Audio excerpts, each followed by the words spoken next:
Science Master of Science. Latar belakang pendidikan, beliau menyelesaikan S1 di Departemen Kimia Fakultas Matematika dan Ilmu Pengetahuan Alam Universitas Gadjah Mada Yogyakarta pada tahun 2004 sampai 2008. Selanjutnya menyelesaikan S2 di Departemen Kimia Fakultas Matematika dan Ilmu Pengetahuan Alam Universitas Gadjah Mada Yogyakarta pada tahun 2009 sampai 2011. Beliau sekarang bekerja sebagai seorang peneliti di BPTB ALIPI, Gunung Kidul di Jakarta. Kemudian keahlian beliau di bidang kimia organik dan green chemistry. Beberapa hibah atau penghargaan penelitian yang pernah beliau raih, di antaranya adalah Synthesis of Chemosensor Compounds from Vanillin dari Direktorat Jenderal Pendidikan Tinggi Kementerian Pendidikan dan Kebudayaan pada tahun 2014.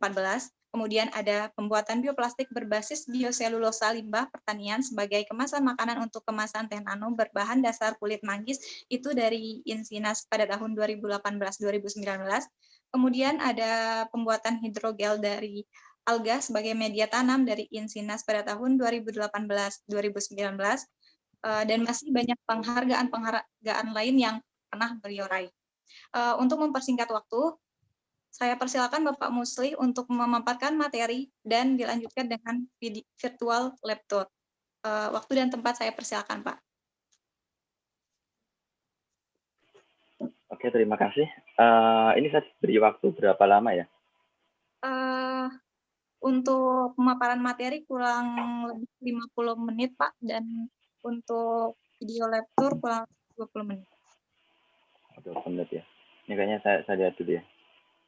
Misalnya lab tournya yang buat teman saya, ini 10 menit lab tournya nanti. Mungkin kita fleksibel saja ya, terkait dengan apa waktunya ya. Berarti kurang lebihnya total 1 jaman ya, 1 jam 10 menit. Kurang lebihnya. Iya, Pak. Oke. Izin share screen.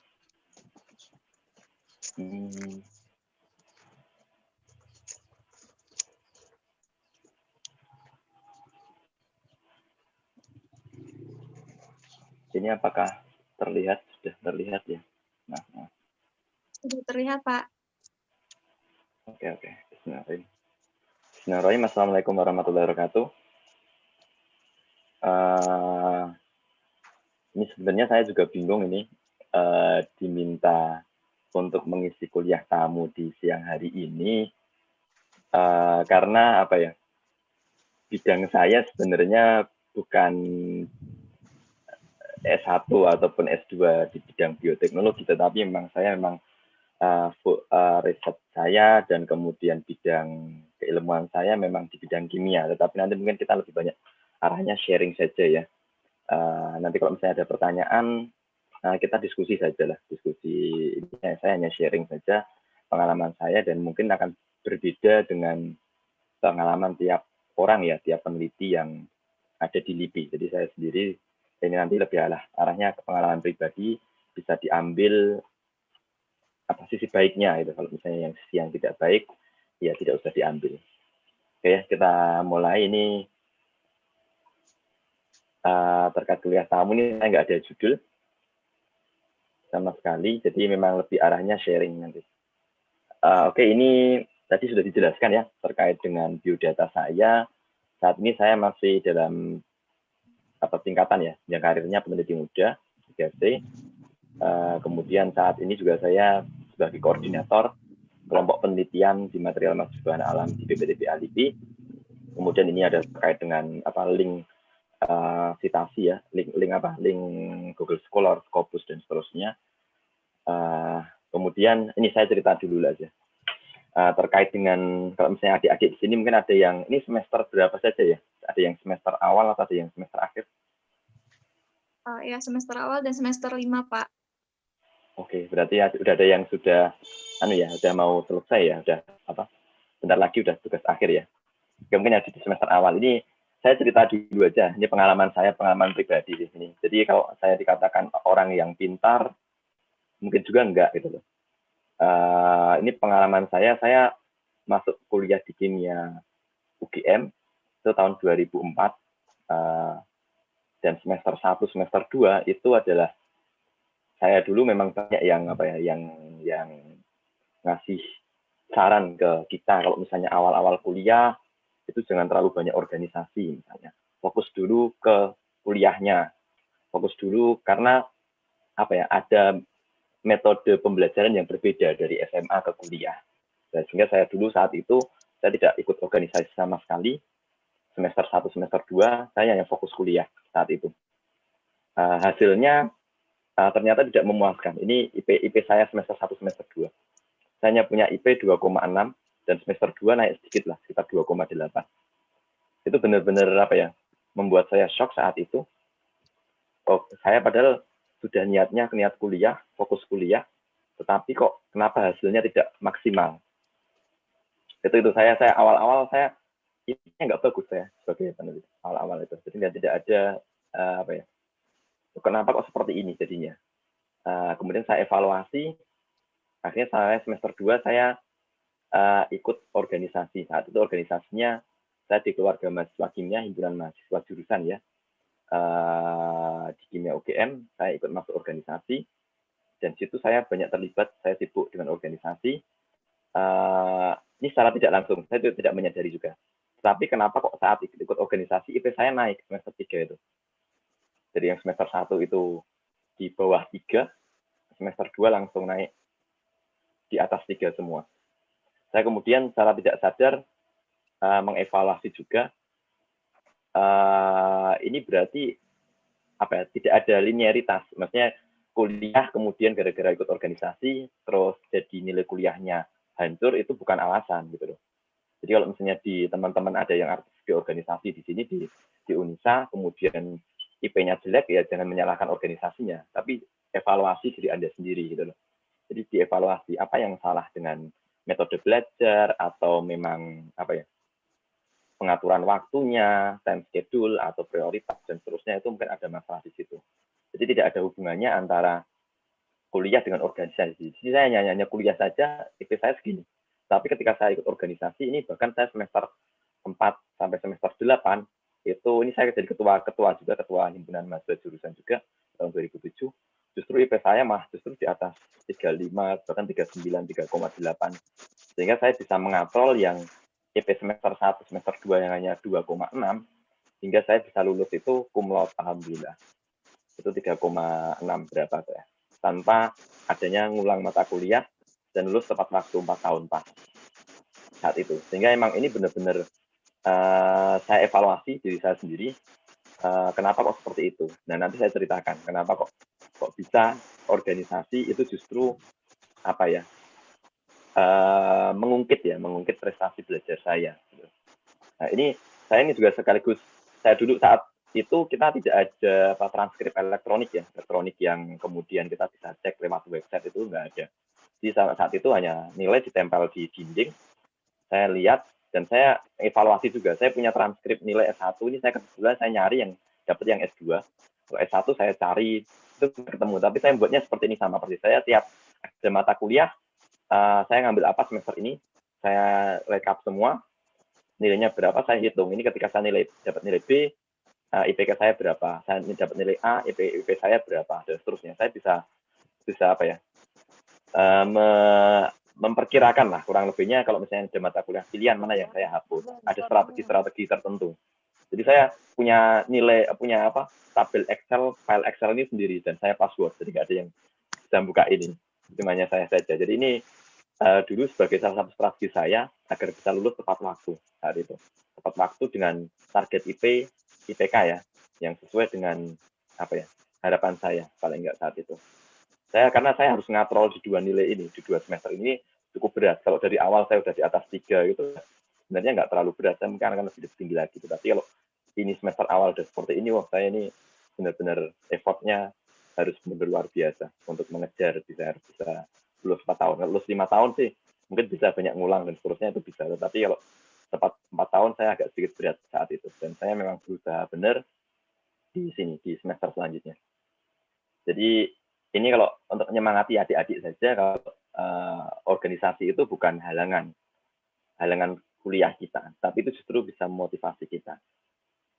Itu mungkin yang pertama, mungkin yang akan ini ya.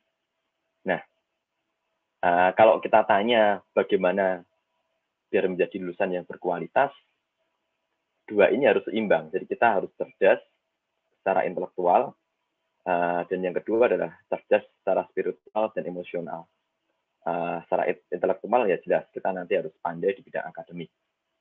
Kemudian kalau secara spiritual dan emosional ini nanti lewat organisasi lebih banyaknya. Kita berinteraksi dengan orang, bernegosiasi, kenal orang, cara berkomunikasi dengan seseorang. Itu juga ini salah satunya ini sangat diperlukan ketika nanti akan menjadi seorang peneliti. Peneliti itu tidak hanya istilahnya kerja di lab saja sendiri. Mungkin intelektualnya jelas harus iya. Tapi ketika kita membicarakan terkait dengan bagaimana dia mempresentasikan proposal penelitian, bagaimana ketika conference dia menjalin kolaborasi internasional, itu harus ada yang nomor 2 dan nomor 3 ini. Sehingga ini adalah mutlak harus diperlukan ketika nanti kita di dunia kerja. Jadi tidak bisa hanya akademik saja, tetapi organisasi juga.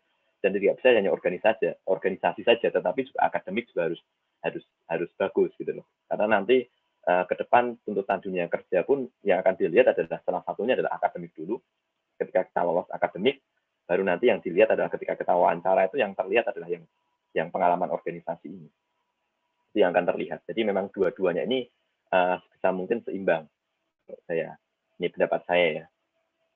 Nah, ini mungkin apa ya, terkait dengan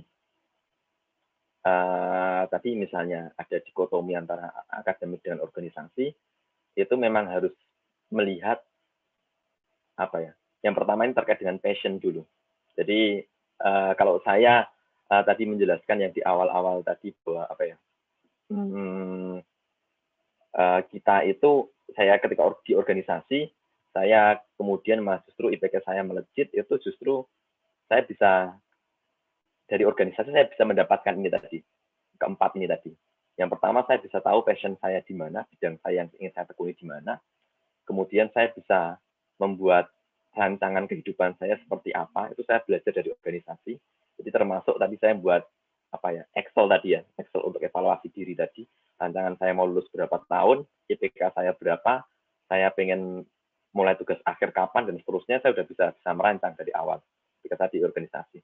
Kemudian ini yang ketiga, ini yang salah satu tips ya, tips saya ketika bisa melejitkan IPK saya adalah saya memperhatikan dosen.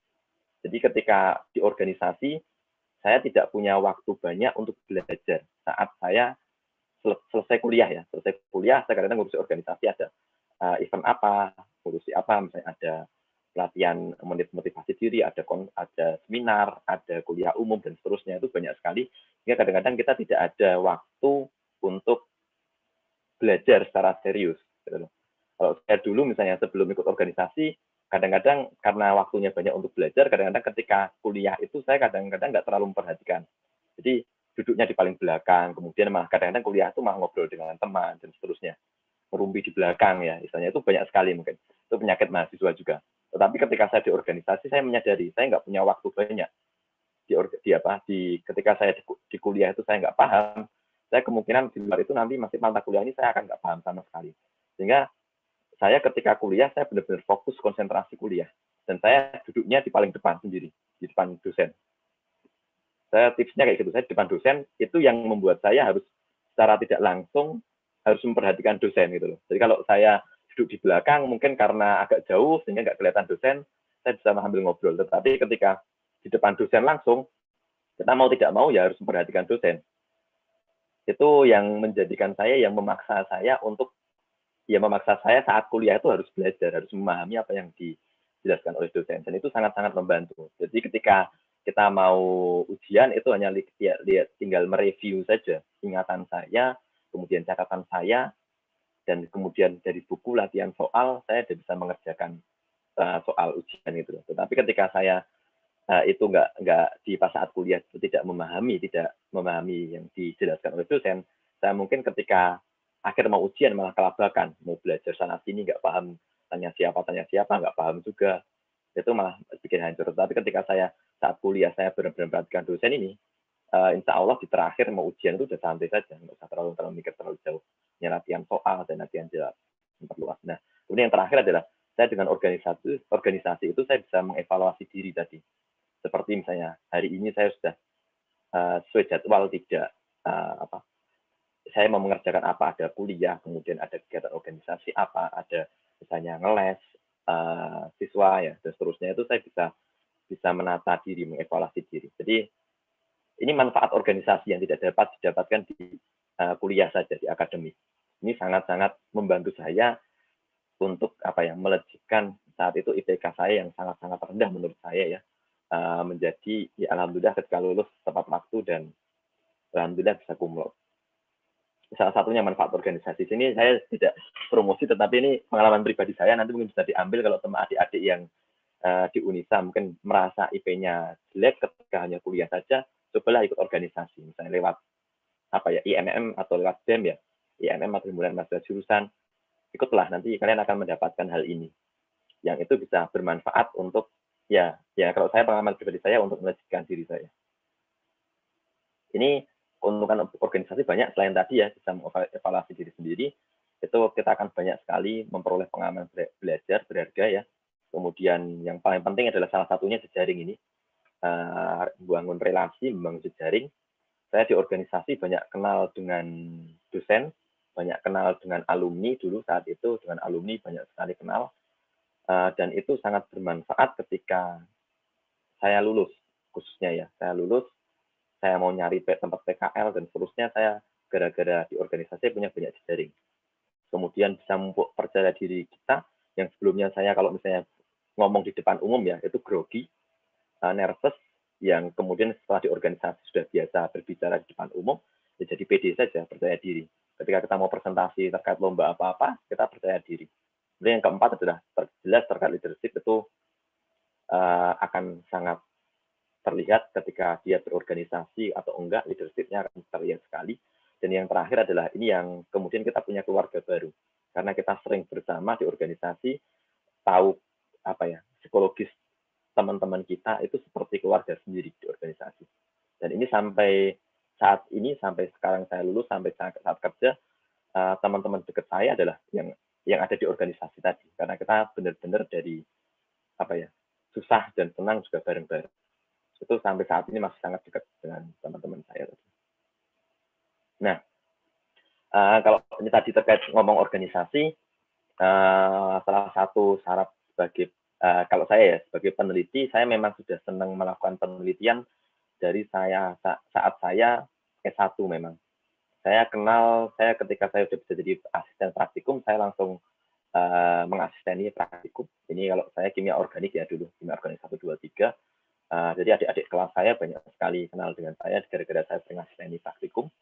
Kemudian yang kedua, itu saya saat itu gara-gara di organisasi saya kenal dengan namanya PKM. Mungkin adik-adik saat ini udah populer ya PKM ya. Saat itu masih sangat jarang sekali PKM, baru 1-2 orang yang mendengar ini dan mengikuti.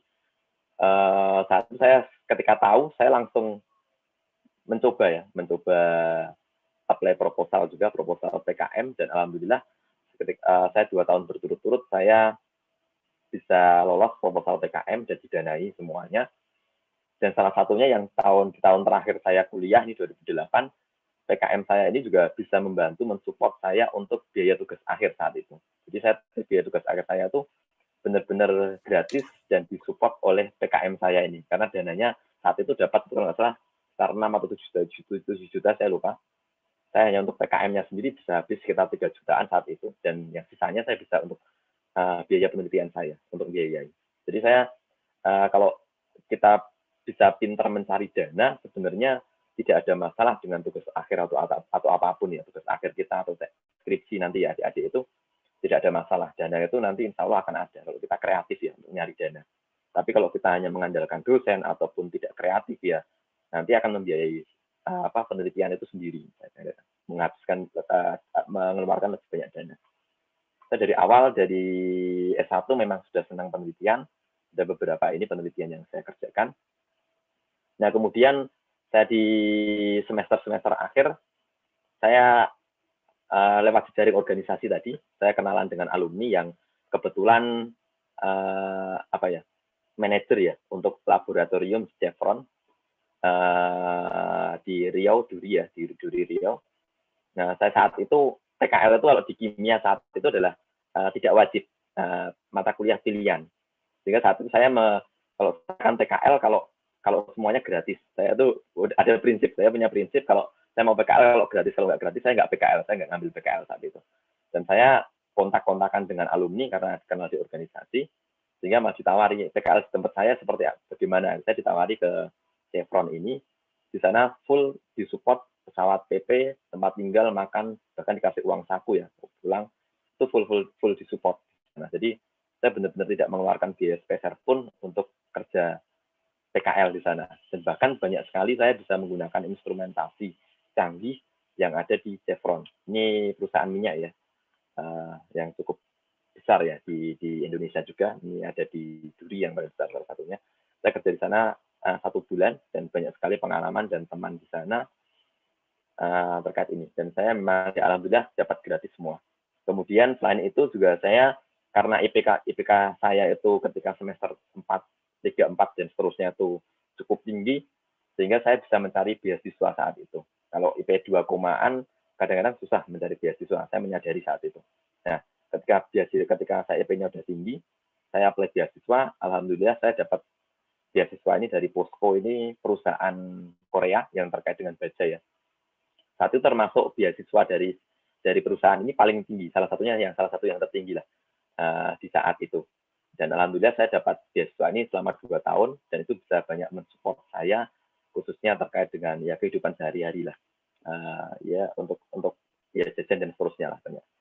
Ini bisa mensupport saya. Jadi memang benar-benar saya ya dari S1 sudah mulai belajar nyari duit lewat ini beasiswa, kemudian kadang lewat PKM itu juga salah satunya nyari duit untuk riset.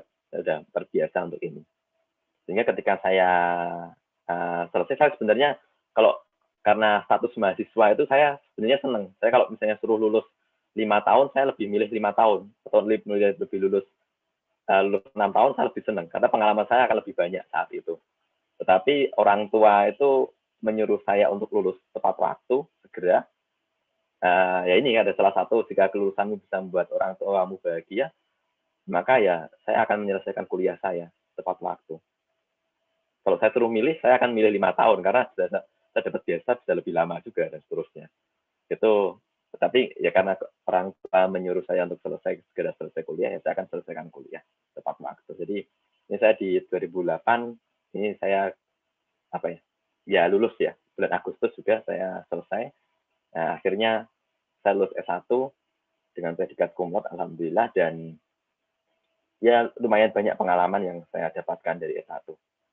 Nah, ini yang mulai masuk lagi, ini ketika lulus S1 nanti adik-adik ini pasti akan mengalami ini. Jadi lulus S1, kita sudah dapatkan sarjana, dan akhirnya kita punya menyandang status pengangguran setelahnya ya. Nanti adik-adik ini akan, ya setelah lulus ya akan ada seperti inilah, masa misalnya transisi 1 atau 2 bulan itu pasti ada. Jadi yang agak berat saya juga, untuk saya ini pengangguran ya, pengangguran terpelajar berarti apa yang harus saya kerjakan. Saya itu masih galau antara mau kerja atau kuliah lagi memang. Dan saat itu memang saya ditawari kerja atau lanjut S2. Setelah berbagai macam pertimbangan, akhirnya saya lanjut S2 karena ditawari dosen pembimbing saya untuk dibiayai S2-nya. Jadi S2 saya full dibiayai oleh dosen pembimbing saya, terkait SPP-nya ya, SPP-nya full dibiayai oleh beliau, tetapi dengan syarat saya harus mengerjakan proyek riset beliau. Jadi saat itu, jadi saya sebagai riset asisten mengerjakan risetnya beliau, saya timbal baliknya saya dibiayai S2 saya. Jadi S2 saya gratis, beasiswa dosen. Saya jadi riset asisten juga belajar menjadi EO ya, karena event organizer di jurusan kimia UGM, baik itu conference ataupun workshop, saya mesti ikut membantu semuanya. Jadi memang kalau di kimia UGM ya pada tahun itu ya saya banyak dikenal dosen saat itu. Jadi riset asisten sebagai mengerjakan berbagai macam riset, kemudian kadang-kadang ya bimbing juga S1 sebagai tempat diskusi ya, karena yang mengelola apa-apa itu saya yang diri dosen saya ini.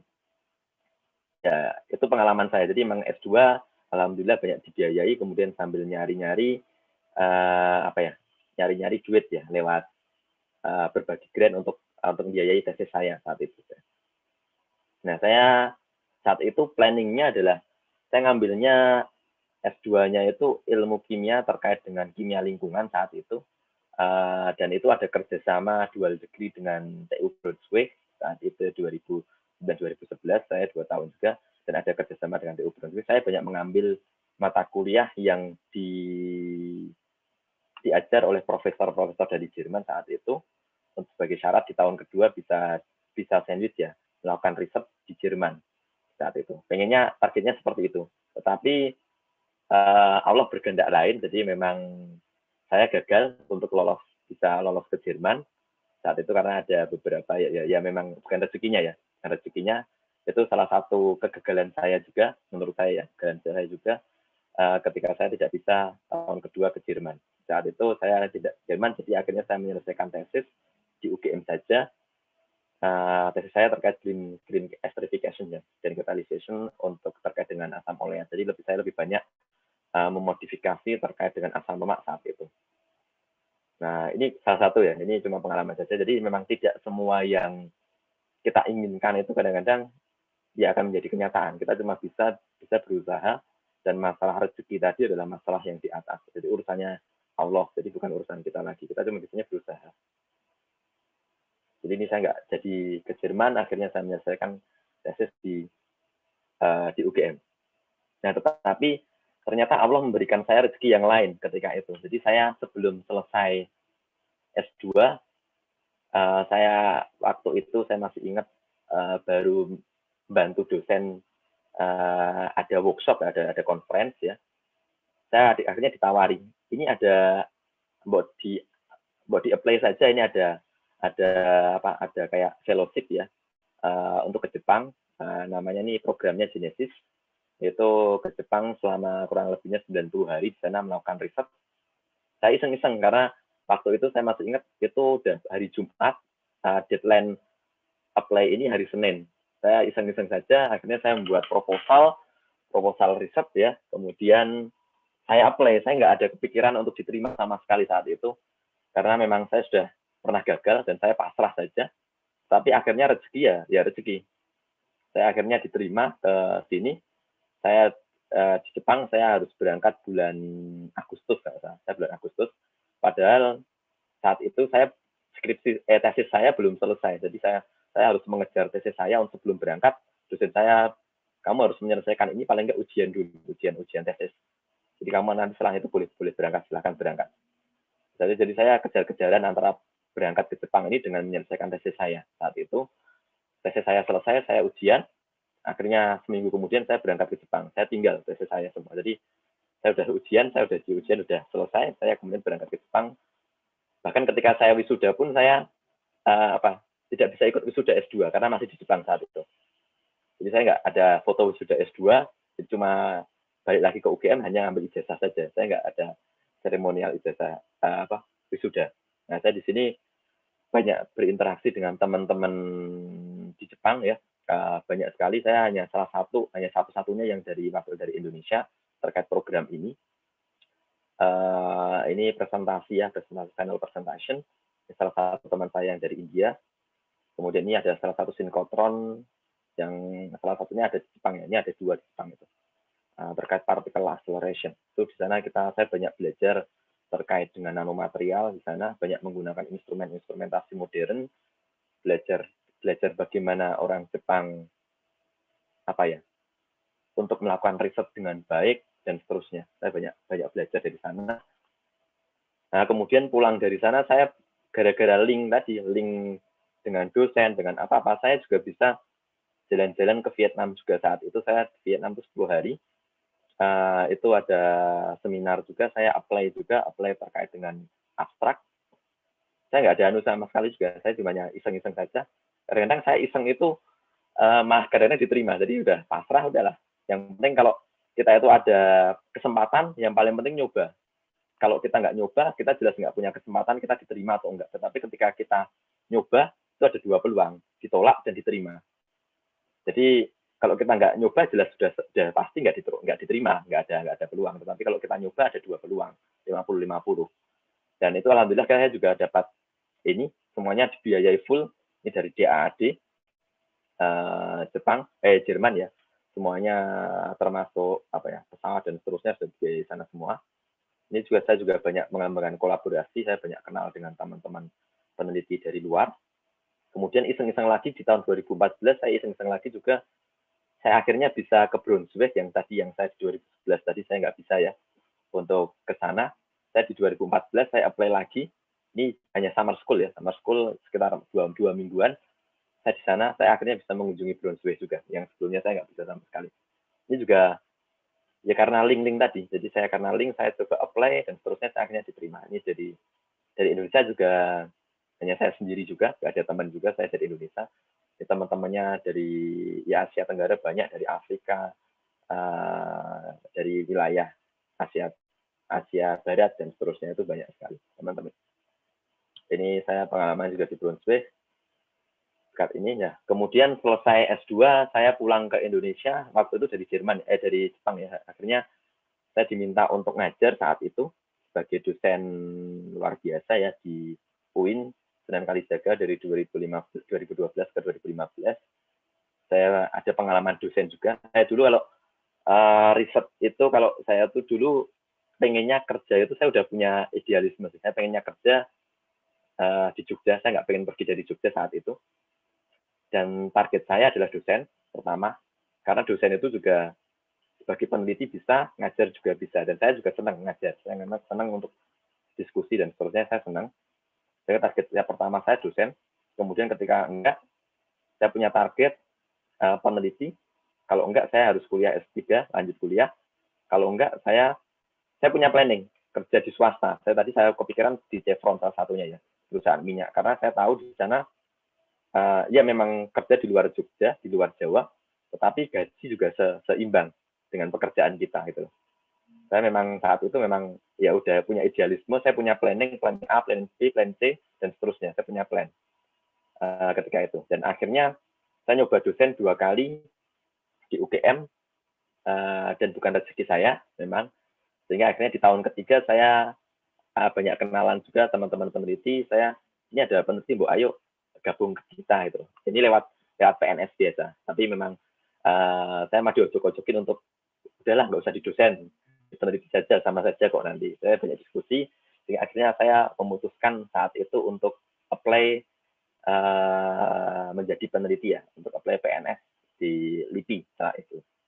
Nah, ini saya di 2015 sampai sekarang saya bergabung di LIPI, Lembaga Ilmu Pengetahuan Indonesia, sebagai peneliti. Jadi ini kalau cerita saya yang mungkin kadang-kadang tidak mulus ya, keinginan kita itu tidak mulus. Jadi kadang-kadang belok kanan kiri, tetapi yang paling penting kita punya target, punya plan A, plan B, plan C, dan nanti masalah kita berusaha masalah yang di atas lah, masalah Allah, nanti Allah lah yang mau menentukan rezeki kita kemana. Jadi bukan bagian kita kalau masalah rezeki tadi. Jadi kita yang penting sudah berusaha. Nah, ini kita langsung ke bagian peneliti ya. Kenapa kok pengen jadi peneliti? Seperti tadi saya jelaskan, saya memang dari kuliah S1, bahkan saya dari SMA, saya sudah senang untuk melakukan penelitian. Jadi memang target saya memang hanya dosen atau peneliti. Kalau dosen itu bisa melakukan penelitian dan pengajaran, tetapi porsi mengajarnya lebih banyak ya daripada yang, karena kan perguruan tinggi dosen itu utamanya mengajar, penelitian juga iya, tetapi peneliti itu paling banyaknya penelitian, kemudian bisa juga mengajar. Jadi memang hampir mirip lah, nanti saya jelaskan perbedaannya. Ini kalau misalnya saya analisis ya, kalau saya mahasiswa MIPA ya atau mahasiswa sains ya, itu bisa banyak profesinya gitu loh. Kita bisa bermacam-macam. Kalau misalnya kadang-kadang kita profesi ya, misalnya kadang-kadang kimia pun banyak yang menjadi guru, kadang-kadang ada beralih fungsi guru, kadang-kadang ada yang kerja di bank itu banyak sekali. Kemudian mau di R&D di bidang di perusahaan swasta, research and development, kalau misalnya adik-adik biotek mungkin di Kalbi Farma atau Kimia Farma sebagai pengembangan vaksin dan seterusnya ya. Jadi seperti itu di swasta misalnya. Kemudian mau wirausaha bisa jadi gitu misalnya, mendirikan misalnya perusahaan es krim misalnya, atau membuat apa ya, kayak yogurt ya dan seterusnya, itu bisa jadi adik-adik yang di bidang di biotek. Kemudian kalau misalnya jadi senang riset, ya bisa jadi seorang peneliti, ilmuwan. Kadang-kadang atau mungkin ada juga yang senang organisasi, bahkan jauh banget tidak terkait dengan keilmuan bisa jadi malah masuk parpol dan seterusnya juga ada juga. Ini bisa jadi ini macam-macam ya adik-adik di sini mungkin bisa nanti menemukan minatnya di bidang mana. Jadi nggak semuanya orang itu minatnya di bidang riset atau penelitian. Bisa jadi bermacam-macam. Nah ini alasan saya salah satunya kenapa kok saya pengen jadi peneliti saat itu. Ini saya ngambil data di tahun 2020. Ini penduduk Indonesia sendiri sangat luas, sangat besar ya. Itu 268 juta orang. Dan ini kalau saya ini tunjukkan saya terkait dengan peneliti sendiri saat ini yang ada di website ini, Pusdiklat LIPI ya, itu hanya sebanyak 9.600 orang profesinya peneliti ya, sebagai peneliti. Kemudian dosen itu sekitar 300-an ribu orang seluruh Indonesia. Kalau ini digabung kurang lebihnya itu rasio peneliti per penduduk ya, per 1 juta penduduk itu sekitar 206. Ini saya ngambil ini beda data ya. Dari World Bank itu sekitar 206 orang per 1 juta penduduk profesinya peneliti ya. Kurang lebihnya ini bisa dosen sama peneliti itu digabung. Kurang lebihnya seperti ini. Kita bandingkan dengan negara-negara tetangga kita saja. Thailand itu sekitar 1.300, sangat jauh sekali. Ini seperberapanya, per-6-nya ya. Singapura 6.000 orang, 6.800 orang per 1 juta orang penduduk. Malaysia sudah 2.300. Korea apalagi udah sangat tinggi sekali. Korea salah satu yang tertinggi memang. Ini 8 ribuan ya, 7.900. Jepang 5.000. Cina itu karena penduduknya besar sekali, sehingga ini rasionya sudah 1.300, itu sudah cukup tinggi. Amerika 4.000. Kita masih di 2.216. Sangat kecil sekali rasio peneliti dibandingkan 1 juta penduduk. Hal ini adalah yang menjadikan Indonesia itu kita sebagai negara yang tidak berbasis penelitian. Jadi kalau misalnya saya lihat industri-industri kita lebih arahnya mengadopsi, misalnya adopsi dari perusahaan Jepang, kemudian manufakturnya di Indonesia, atau perusahaan Prancis, tapi risetnya sendiri kurang kuat untuk ke arah industri. Sehingga kita tidak ada, misalnya belum ada ya, mungkin saya salah gitu. Perusahaan Indonesia, perusahaan besar Indonesia yang benar-benar riset R&D-nya itu kuat, yang itu bisa mendunia misalnya. Korea banyak sekali, Samsung misalnya, itu udah sangat-sangat mendunia gitu. Di Jepang apalagi lebih banyak Toyota dan seterusnya, itu Daihatsu, mobil-mobil motor itu Honda itu Jepang semua, sangat kuat sekali untuk risetnya, dan itu aplikasinya ke industri dan nanti dari industri ke penguasaan teknologi di dunia. Di Indonesia sangat minim sekali yang itu salah satu memanggil saya untuk harus mengerjakan di bidang riset ini, mengambil bagian Indonesia kemajuan bangsa ini di dalam bidang riset. Ini salah satunya ini saya ngambil dari UNESCO terkait dengan GDP ya, tadi banyaknya researcher per million tadi. Jadi Indonesia itu nih, kalau Korea itu di sini, di Jepang, Amerika, ya. Indonesia itu ada di pojok sebelah sini, di kiri bawah, kecil sekali. Jadi selain jumlah penelitinya sedikit, anggaran kita pun masih sedikit. Ini fakta saja, ini fakta yang ada di negara kita sebagai evaluasi kita bareng. Jadi kalau dilihat yang negara-negara yang yang besar-besar ini tadi, baik nanti anggaran riset ataupun jumlah penelitinya banyak, itu adalah negara-negara yang cukup maju di bidang penguasaan teknologi di dunia. Malaysia ada di sini, Malaysia di tengah-tengah ini. India cukup nanti ke depan akan naik, kemudian Cina juga jelas akan mulai menaik. Kita masih tertinggal sangat jauh. Nah ini salah satunya penelitian itu yang dulu ya, mungkin kita digembur-gemburkan Indonesia itu kaya akan sumber daya alam. Ya benar memang. Itu sebagai modal dasar kita. Tetapi ketika kita tidak diimbangi dengan kemampuan penelitian kita, itu akan sia-sia gitu. Banyak sumber daya alam kita malah justru dikirim ke luar negeri. Di sana diolah kemudian dijual lagi ke Indonesia dengan harga yang jauh lebih mahal. Itu sayang sekali. Jadi kalau kita punya sumber daya alam yang bagus, yang sangat-sangat kaya, tetapi kita tidak bisa mengolah, itu percuma. Ini salah satunya kalau misalnya salah satunya di dunia ya. Ini kayak misalnya Amerika, kemudian Cina, dia punya sumber daya alam yang cukup melimpah dan diimbangi dengan sumber daya manusia yang sangat-sangat baik, sehingga mereka bisa menjadi penguasa ya di bidang sains dan teknologi dan di dunia ini gitu. Industri di dunia ini yang menguasai Indonesia sendiri kita nomor 48 di dunia gitu. Masih sangat kurang. Jadi kalau saya katakan ya sumber daya alam itu akan menjadi kemajuan bangsa, tetapi kalau tidak diimbangi dengan penelitian itu juga percuma gitu.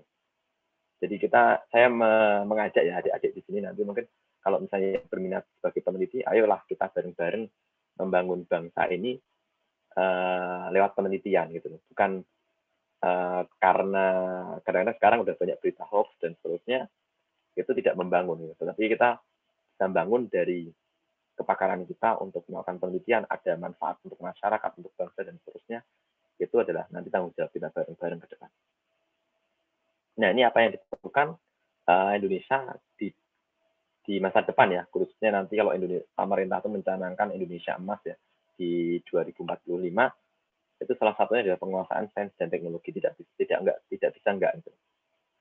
Jadi itu harus didasari, diperkuat dengan saintis ya, ilmuwan muda seperti adik-adik ini yang berkualitas. Jadi mulai dari adik-adik ini nanti adalah sebagai sumber daya utama untuk kemajuan bangsa Indonesia di masa depan. Jadi kalau adik-adik di sini nanti tidak berkualitas, ya nanti kita di depan di masa depan juga akan masih sama, akan terjajah ya baik secara ekonomi atau jadi kita harus mulai mandiri secara ekonomi, secara penelitian kita bisa menghasilkan banyak inovasi dan kita bisa menghasilkan banyak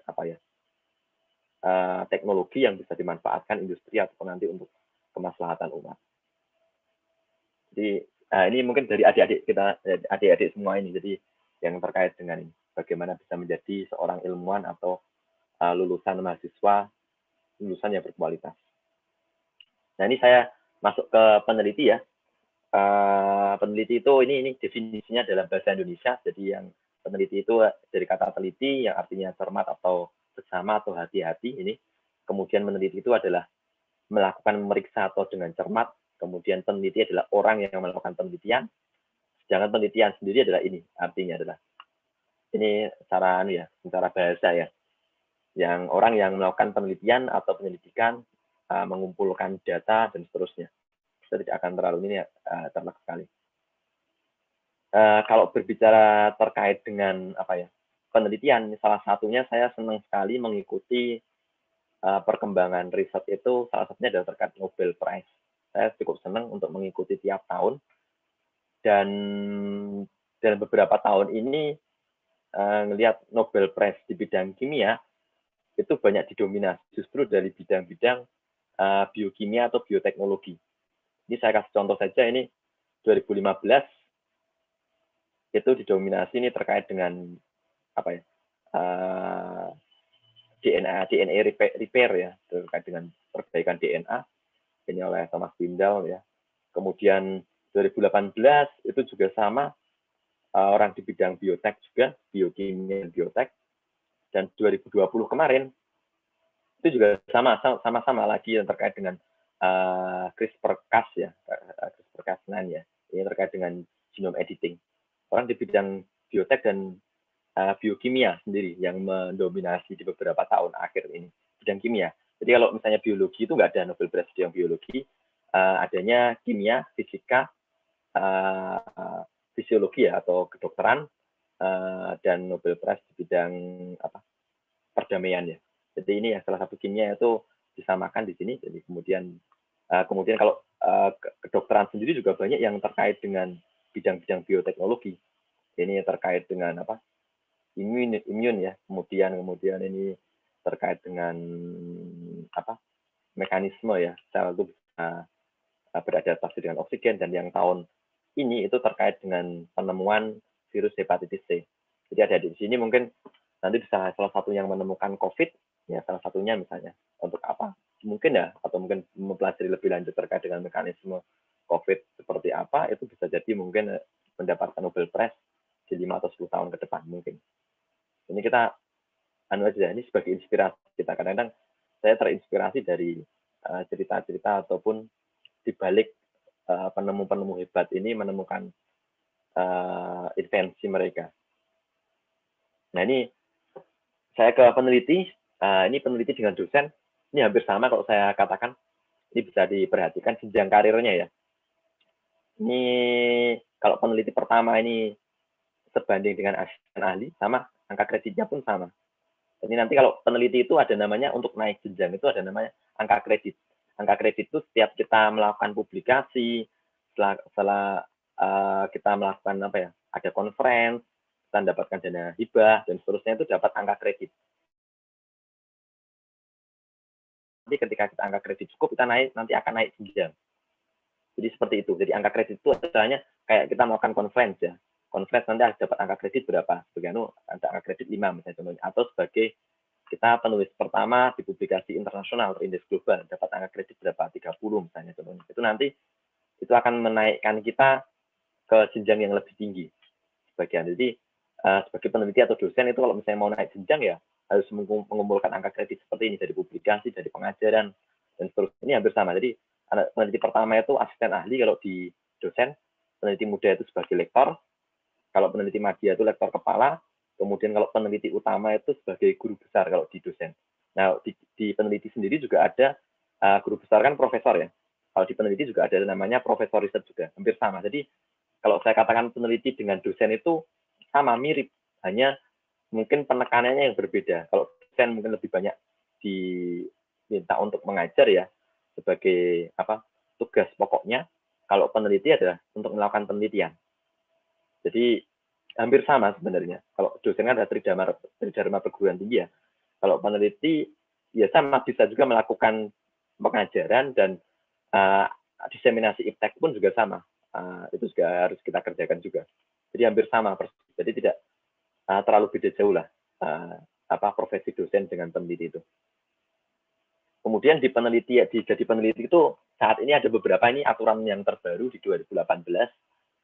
Itu kalau kita jadi peneliti itu ada tuntutan ya. Selain tadi kita dapat gaji yang lumayan juga, saat ini juga cukup untuk kesejahteraan mulai diperhatikan, untuk peneliti itu sudah mulai diperhatikan oleh pemerintah terkait gaji. Tetapi juga ada tuntutan. Tuntutannya itu ya tidak mudah juga. Jadi ini salah satunya ini angka kreditnya, namanya ada angka kredit tahunan kalau peneliti. Jadi dalam 1 tahun itu, ini terkait jenjang ya, kayak peneliti ahli pertama, muda, dan media, peneliti utama itu ada angka kredit minimal yang harus dikumpulkan dalam 1 tahun. Jadi kalau saya peneliti muda ya, itu minimal saya harus mengumpulkan 25 angka kredit setiap tahunnya. Kalau saya tahun ini saya tidak mengumpulkan sebanyak ini, nanti tahun depan tunjangan kinerja saya, gaji saya misalnya, itu akan kena potong. Itu salah satunya. Ya memang dapat gaji yang lumayan, tetapi juga ada konsekuensi. Kalau kita nggak melakukan penelitian dengan baik, tahun depan saya kena potong gajinya. Jadi saya harus mengumpulkan angka kredit ini tadi, terkait jenjang ya. Kalau saya nanti profesor riset ya, tiap tahun saya paling nggak minimal 50 angka kredit minimal. Harus mengumpulkan sebanyak itu. Dari publikasi, dari penelitian, dari conference, dari nulis buku, dan seterusnya banyak. Nah ini minimal. Jadi ini saya harus mengumpulkan ini tiap tahun. Kemudian kalau saya jadi seorang peneliti itu ada namanya, kalau sekarang aturan itu hasil kerja minimal. Hasil kerja minimal itu adalah kalau saya sebagai peneliti muda, saya tiap tahun itu harus punya ini ada per periode ya 4 tahun minimal ya. Ini kalau saya ini peneliti muda ini, jadi minimal ini saya kalau dalam 4 tahun saya minimal harus 1 kali melakukan pertemuan ilmiah ya, ikut conference, kemudian saya harus menulis artikel di Proceeding, kemudian saya harus nulis artikel di jurnal ya. Jurnalnya ini terindeks kalau sekarang Sinta 1 dan Sinta 2 minimal. kalau peneliti muda. Kalau peneliti madya itu harus terindeks Scopus untuk paling enggak V1 atau V2. Untuk ini agak berat kalau udah peneliti madya. Apalagi peneliti utama. Udah profesor itu minimal tiap tahun dia harus mempublikasi jurnal di V1 atau V2. V1, V2 itu nggak mudah sekali. Nggak mudah untuk tembus di jurnal-jurnal itu. Jadi itu tuntutan kita, tuntutan di tempat kita. Jadi kita harus ada dalam periode 4 tahun harus bisa memenuhi ini. Nah, ini juga ada prasyarat jenjang. Kalau saya dari peneliti pertama, kalau mau menjadi peneliti muda, itu harus bisa memenuhi prasyarat ini tadi, jenjang ini tadi. Saya harus bisa mendapatkan dana dari luar, itu harus ini. Jadi kalau saya di peneliti pertama, saya belum bisa mendapatkan dana dari luar, saya nggak bisa naik ke peneliti muda. Kalau saya nggak bisa, contohnya ini saya harus membimbing S2 dulu ya, untuk jadi peneliti madya. Saya nggak bisa naik peneliti madya ketika saya belum pernah membimbing S2 atau peneliti sebidang ya. Kita membimbing peneliti lain itu juga. Kalau saya nggak bisa mendapatkan jumlah dana dari eksternal, saya nggak bisa naik ke sini. Atau dan seterusnya, saya nggak ada publikasi V1, V2, saya nggak akan bisa naik ke madya. Itu ada prasyarat jenjangnya. Jadi tidak hanya semata-mata angka kredit saya cukup, kemudian saya bisa naik jenjang, nggak. Jadi ada syaratnya. Ini yang cukup berat sekarang. Jadi ada syarat-syarat tadi yang itu membebani kita. Yang nggak membebani sih, kalau kita melakukan penelitian dengan baik, insya Allah ini sebenarnya lancar. Tapi kalau kita nggak menjadi peneliti yang baik, ini akan terasa berat. Syarat-syarat ini tadi. Nah, kemudian saat ini kita kalau jadi peneliti itu mekanismenya ada namanya contributorship. Jadi kalau mungkin kalau di dosen saya kurang tahu masih sama dengan dulu atau enggak. Setahu saya kalau di dosen itu adalah yang dilihat adalah nama pertama. Kalau adik-adik baca jurnal ya, baca jurnal itu ada nama pertamanya siapa, nama kedua, ketiga siapa. Nah kalau di penelitian, kalau aturan dulu itu yang nama pertama itu nilainya angka kreditnya itu 60% dari nilai jurnal tadi. Misalnya nilai jurnal itu 40 angka kredit, jadi 60% dari angka kredit tadi. Misalnya dosen-dosen misalnya nulis dengan mahasiswa ya, 2 orang ya. Dosennya yang nama pertama, mahasiswa yang nama kedua, dosennya ini dapat 60 dari angka kredit tadi, 60% ya. Mahasiswanya dapat 40%. Seperti itu misalnya contohnya berdua. Kadang-kadang makanya ini kadang-kadang yang membuat apa ya? Saya nggak tahu di perguruan tinggi dosen itu selalu di nama pertama. Itu sering sekali gitu. Padahal di luar negeri itu ini sudah tidak relevan gitu. Bahkan profesor-profesor di luar negeri rata-rata namanya di nama terakhir gitu, nggak masalah gitu. Tapi kalau di dosen berlomba-lomba untuk jadi nama pertama semua. Nah itu yang saat ini di LIPI ya, khususnya jadi peneliti itu tidak berlaku. Jadi yang berlaku adalah contributorship. Jadi contributorship itu adalah nanti ada istilahnya kontributor utama yang benar-benar dia berperan utama dalam tulisan itu, dan ada kontributor anggota yang dia tidak perannya tidak seaktif, tidak sevital yang kontributor utama.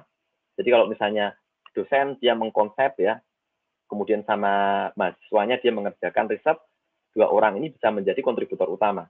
Kemudian ada dosen lain yang dia ikut membantu penulisan, dia mungkin jadi kontributor anggota, jadi tidak bisa jadi kontributor utama.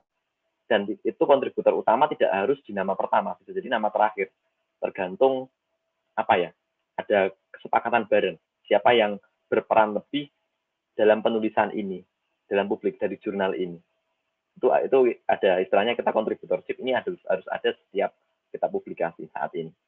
Jadi kita nggak harus nama pertama, nama terakhir itu nggak masalah terkait kayak gini.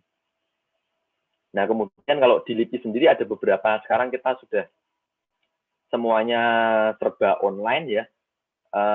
Itu ada beberapa website yang penting di kita. Yang pertama adalah Intralipi, ini adalah database online kita. Jadi kita ada surat menyurat, kemudian pengajuan, ada zakat, bahkan ada zakat pun lewat ini juga. Kehadiran, kemudian dan lain-lain itu ada di sini semua sistemnya. Kalau di LIPI ya, secara online kita surat menyurat semuanya udah online, nggak ada ini. Makanya kalau misalnya ada permintaan apa narasumber atau permintaan apa, saya biasanya dapat dari ini, dari surat online, dapat disposisi, kemudian saya baca lewat ini online semua. Kemudian termasuk laporan saya publikasi, saya upload di sini semua. Kemudian yang kedua adalah ini pengajuan angka kredit tadi untuk kenaikan jenjang, semuanya juga online, saya scan, saya upload di sini, tinggal saya kirim, nanti dari asesor ya, dari penilai nanti akan menilai apa ya, angka kredit saya dinilai berapa, semuanya lewat online di sini semua. Kemudian yang terakhir adalah terkait ELSA ini terbuka untuk umum, jadi ini layanan sains, layanan sains, LIPI, jadi untuk terkait dengan mau magang PKL, mau skripsi, kemudian mau kunjungan, mau analisis, semuanya ada di sini semuanya. Jadi bisa diakses untuk umum, baik untuk umum atau untuk internal LIPI sendiri. Jadi semuanya lewat sini semua. Ketika kita mau menganalisis sesuatu, mau menganalisis di LIPI Cibinong atau mana, itu lewat sini semua. Jadi ini 3 ini kalau misalnya website yang ada, yang di LIPI ya, yang saya sering pakai, sering buka juga, sering menggunakan, ada di sini. Jadi sistemnya ada online semua. Kemudian saya masuk ini sedikit, mungkin di menit terakhir ya nih, terkait dengan BPTBA. Jadi ini memperkenalkan juga terkait dengan kantor saya, ini ada di Gunung Kidul ya. Kalau LIPI sendiri, ini sebagai kepala LIPI, ini Dr. Laksana Trihandoko, ini kepala LIPI, yang ini ada di LIPI yang di Jakarta. Ini satuan kerja LIPI itu tersebar di seluruh Indonesia, ya. Jadi tidak hanya di terpusatnya memang di Cibinong terkait dengan apa ya, Hayati, Biotek, Biologi itu semuanya di Cibinong, kemudian di Serpong, di Bandung, di LIPI Jakarta. Kalau yang di Jogja ini, di Jogja sendiri, kemudian yang paling dekat dengan sini Karangsambung, Kebumen, itu ada LIPI. Kalau ke timur itu nanti ini Kebun Raya Purwodadi di daerah Pasuruan ya, itu ada juga.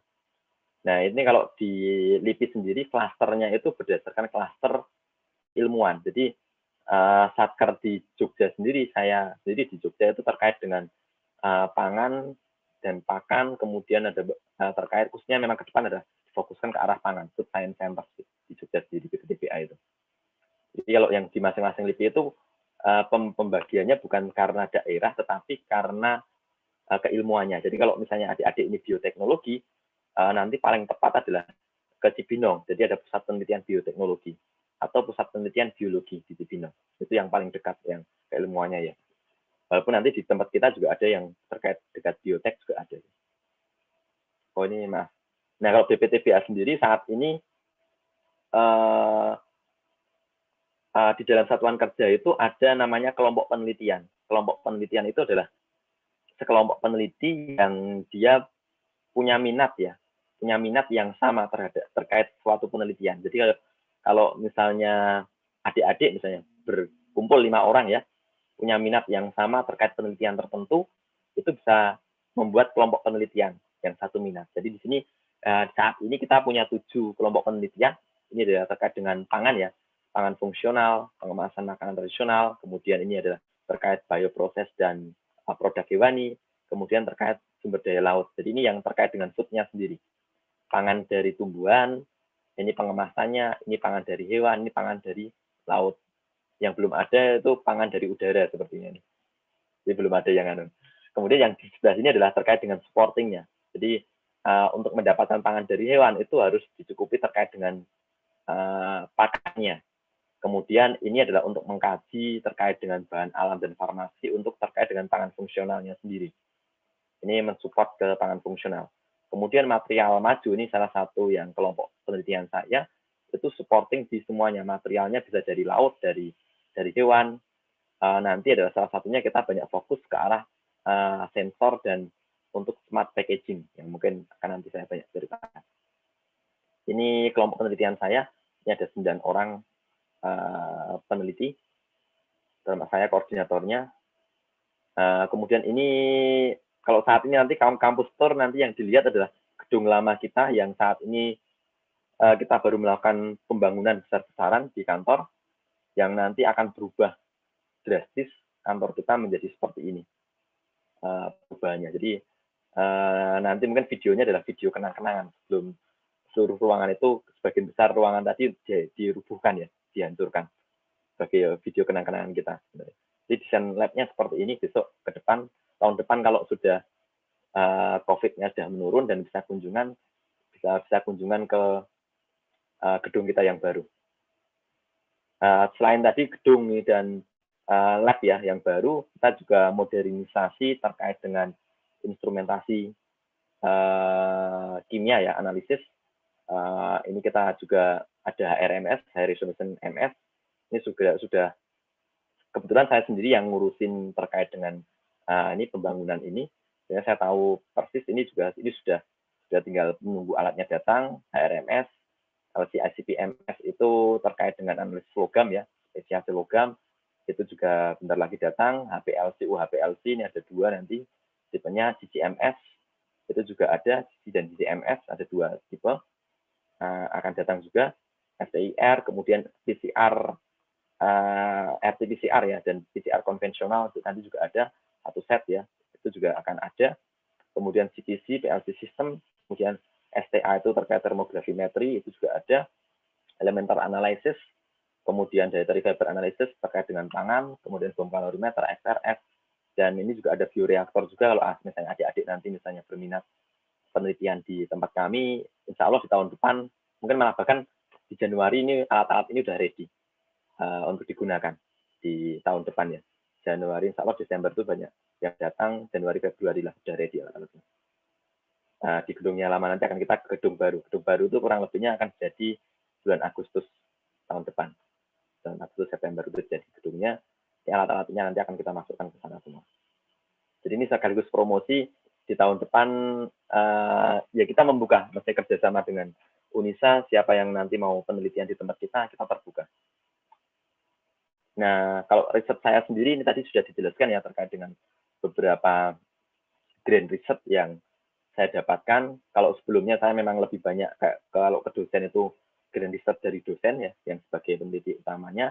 Kalau ini saya sudah mulai banyak berkecimpung terkait dengan ide riset dan seterusnya. Saya sudah banyak berkecimpung di sini. Saya pernah meneliti terkait dengan bioplastik ya dari selulose, kemudian hydrogel dari alga yang untuk media tanam, kemudian ini saya sebagai Tore dari Tore ITFS ya, Tore itu terkait dengan modifikasi ketosan. Kemudian saya ini membuat untuk kemasan aktif. Kemudian ini saya yang tahun ini saya on progress saja terkait dengan smart packaging untuk kemasan indikator kualitas makanan ya. Ini saat ini saya on the way juga, risetnya jalan. Dan saya juga biasanya tiap tahun kalau misalnya dapat proyek seperti ini, saya merekrut riset asisten. Saya terbuka untuk riset asisten, siapa yang bisa bantu dan dapat gaji juga full dari proyek ini. Ya lumayan kalau misalnya untuk baru lulus S1 untuk mencari pengalaman lumayan dapat gajinya. Nah ini beberapa pengalaman saya mungkin cepat saja. Ini pengalaman saya riset yang waktu di Jepang, saya bermain dengan nanopartikel, jadi nano bimetalik ya, Ag dan Au, nano gold dan nano silver. Kemudian saya masuk LIPI pertama kali, saya masuk ke tim pakan waktu itu, ke kelompok penelitian, saya jadi banyak membantu di bidang khususnya analisis ya terkait dengan kolesterol, reduktase, fitase, selulase dan seterusnya. Kalau bagian ini adalah ada teman-teman bulus tipe EMA yang terkait untuk pengembangan mikroba ya, binding mycotoxin dan seterusnya. Ini Kamir dari BAL dan seterusnya itu dari teman-teman biotek ya, itu ada teman-teman. Jadi nanti goalnya di terakhir adalah sebagai agen terapeutik pada ternak memang. Kemudian ini risetnya di tahun sebelumnya terkait dengan selulose asetat. Ini targetnya adalah sebagai packaging. Kemudian ini tahun kemarin saya juga membuat packaging juga dari pati aren yang saya substitusi dengan modifikasi ketosan. Kemudian di tahun ini saya lebih banyak sekarang mengeksplor terkait dengan zat warna alam yang kemarin mungkin saya sudah ngasih kuliah juga ya di UNISA juga terkait ini. Saya akan terlalu banyak menjelaskan ini, tapi ini salah satu yang saya kerjakan saat ini. Nanti mungkin kita diskusi saja. Nah ini salah satu quote yang mungkin saya ambil ya sebagai peneliti ini. Raman ini salah satu orang Asia pertama yang mendapatkan Nobel Prize di bidang fisika di 1930 saat itu. Ini Raman masih India masih dijajah oleh Inggris ya, tetapi dia tidak pernah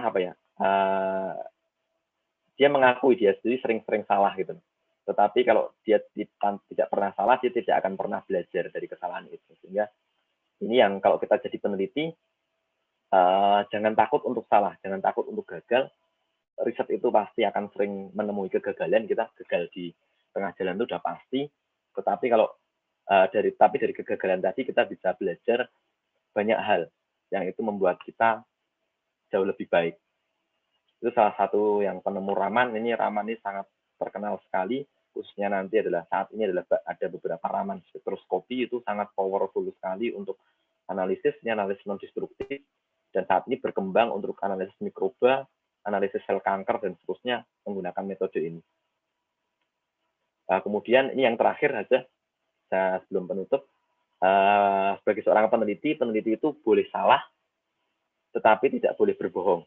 Jadi ketika adik-adik nanti tugas akhir, apapun data yang didapat, ya itulah data, fakta yang dari eksperimental. Tidak boleh ada manipulasi, tidak boleh ada kebohongan. Itu yang harus kita pegang, kejujuran itu yang harus kita pegang. Kita boleh salah, perhitungan bisa salah, tetapi kalau masalah kebohongan dan integritas itu adalah hal yang sangat fatal kalau di penelitian, bagi seorang peneliti. Jadi yang harus kita pegang adalah data penelitian. Jadi itu nggak boleh berbohong, nggak boleh ada manipulasi, dan kita harus jujur terhadap data itu. Itu yang mungkin yang terakhir yang harus kita pegang ketika nanti adik-adik ada yang berminat ya sebagai seorang peneliti. Mungkin itu dari saya. Saya putar kampus tour ya, sambil saya juga ini istirahat mungkin nanti. Bisa nih? Bentar, saya stop share screen.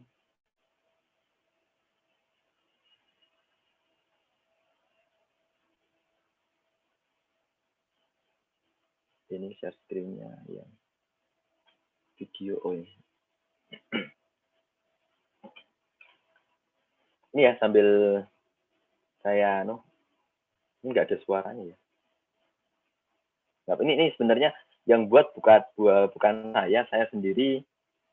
Ini teman saya baru trial dan ini belum jadi, belum final ya. Jadi ini akan diperbaiki lagi. Tetapi kemarin saya minta sedikit saja lah kampus tour untuk ini, untuk apa?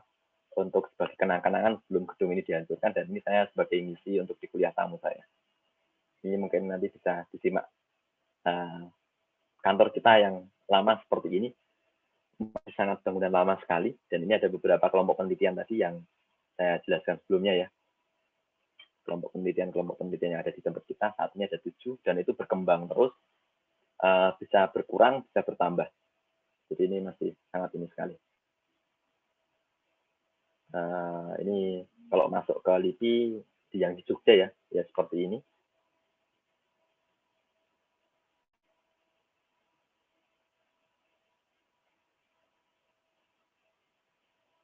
Ini nanti ngisi buku tamu ya.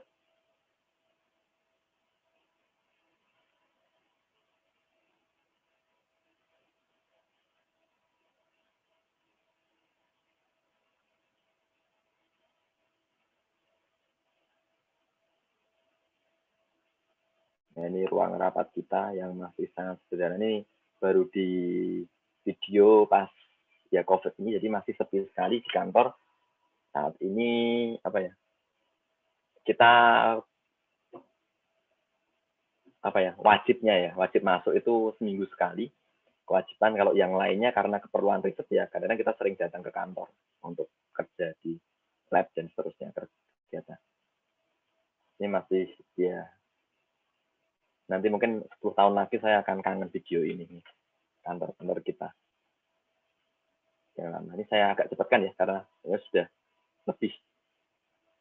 Nanti kita banyak diskusi saja. Ini terkait pengemasan, saat ini seperti ini pengemasannya. Ini semuanya ruangan-ruangan sementara yang sangat minim. Kemudian ini laboratorium kimia kita. Ini analisis scale gel, ini pengukuran kadar air. Ini furnace biasa. Kita sangat minim sekali, alat saat ini sangat minim. Kita bahkan tidak punya banyak alat. Insya Allah di tahun depan akan lebih banyak sendiri. Lebih banyak alatnya. Ini terkait SEM ya. Saat kita yang cukup besar adalah SEM ini bisa digunakan untuk analisis baik organik material, termasuk mikroba, jamur, itu kita sering banyak menggunakan alat ini untuk identifikasi juga. Ini SEM kita, scan elektron mikroskop. Ini gedung paling lama di tempat kita ini, gedung paling lama. Saya berikan sedikit.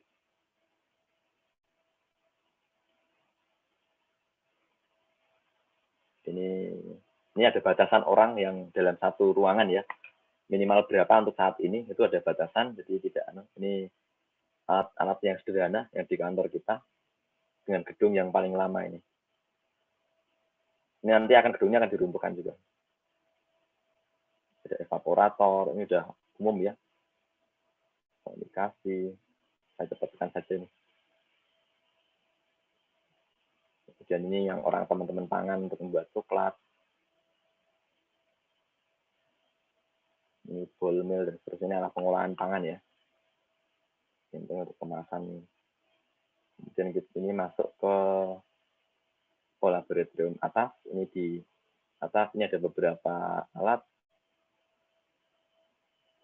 Ini freeze dryer ya. Freeze dryer itu untuk mengeringkan ya, mengeringkan misalnya isolat atau bahan alam, tetapi dia yang sangat sensitif terhadap suhu yang tinggi. Jadi spektrofotometer biasa, UV-vis. Kemudian ada HPLC, ada ELISA reader. Kemudian ini masuk ke lab pangan, mikrobiologi dan pangan.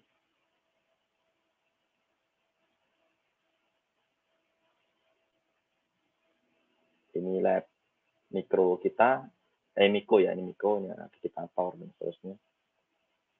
Water shaker. Ini mikroskop, ya standar saja. Yang kemudian di samping sebelah sini, tadi ada freeze dryer, ini ada spray dryer untuk ya juga pengeringkan juga, untuk enkapsulasi juga, ini juga kita menggunakan ini.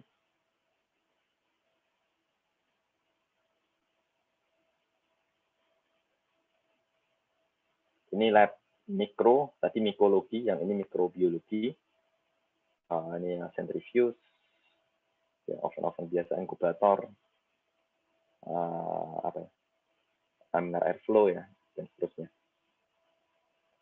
Ini pangan tadi ada lab sensoris, ini standar saja. Saya cepatkan ya. Ini ada inkubator banyak ini untuk memasak simpan. Ini ya ini alat-alat sederhana aja untuk meeting dan seterusnya ya.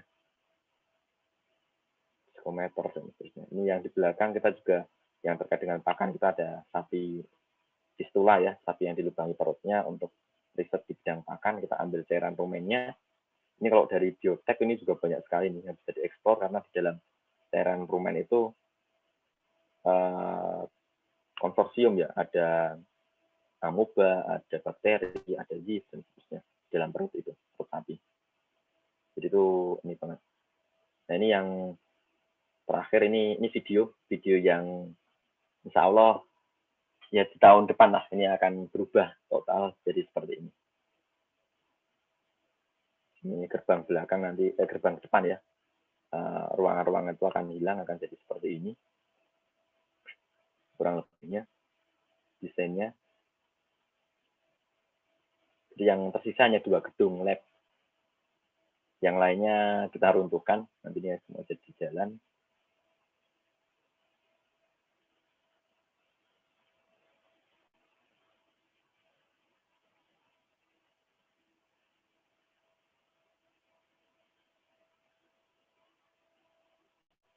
Dan nanti ada gedung kimia, gedung lab ya, laboratorium itu total nanti terpadu di sini.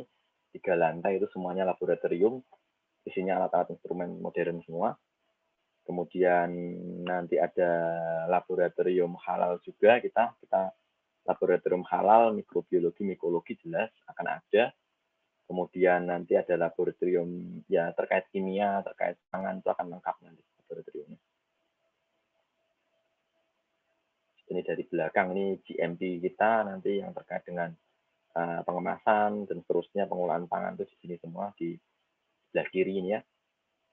Kemudian di belakang nanti adalah tempat laboratorium yang terkait dengan pengujian sapi, ayam, dan termasuk pengujian dengan mentit ya. Mentit nanti pengujian dengan mentit untuk baik itu untuk pangan ataupun untuk obat, nanti juga akan ada di lantai 2 ini. Terkait pengujian histopatologi itu juga nanti akan lengkap di tempat kita, jadi ya bisa mensupport riset kita nanti ke depan. Ya, saat ini video-video pendek itu. Mungkin itu Mbak Tasya ya. Mungkin kita lebih banyak diskusi aja dan pertanyaan. Mungkin itu dari saya, kurang lebihnya mohon maaf. Wassalamualaikum warahmatullahi wabarakatuh. Waalaikumsalam warahmatullahi wabarakatuh. Terima kasih Pak atas penyampaian materi dan penayangan video tour laboratoriumnya. Ternyata sebagai seorang peneliti tidak semudah yang kita bayangkan ya dari luar. Oke, saya lanjut langsung ke pertanyaan. Di sini sudah ada beberapa pertanyaan yang masuk. Pertama dari Mbak Dea. Saya izin bertanya, bagaimana cara Bapak membagi waktu antara organisasi dan kuliah, serta apakah ada tips spesifik Bapak agar kita bisa belajar secara maksimal saat sibuk berorganisasi? Begitu, Pak. Saya jawab ya. Ini pertanyaan pertama yang ini apa? Iya, Pak. Dia Sandra ya? Iya, betul. Tadi saya jelaskan bahwa saya di organisasi itu banyak belajar terkait dengan time management ya, manajemen waktu yang pertama, manajemen waktu itu yang paling penting. Saya belajar itu. Yang kedua adalah saya belajar terkait dengan prioritas. Itu yang pertama, yang kedua. Sehingga saya balik lagi, saya ketika saya itu belajar kuliah, prioritas pertama saya dulu adalah kuliah dulu. Kuliah itu prioritas pertama saya. Sehingga jangan sampai saya mengatur organisasi itu bertabrakan dengan kuliah. Itu nanti itu bisa diatur juga sih. Tapi saya prioritaskan kuliah dulu. Tapi ketika nggak bisa ya, oke lah. Nanti mungkin kalau bisa sekali 2 kali, kadang-kadang saya bolos kuliah untuk organisasi, ya tetapi sebagian besar saya nggak pernah bolos untuk kuliah. Lebih banyak saya prioritaskan untuk kuliah dulu.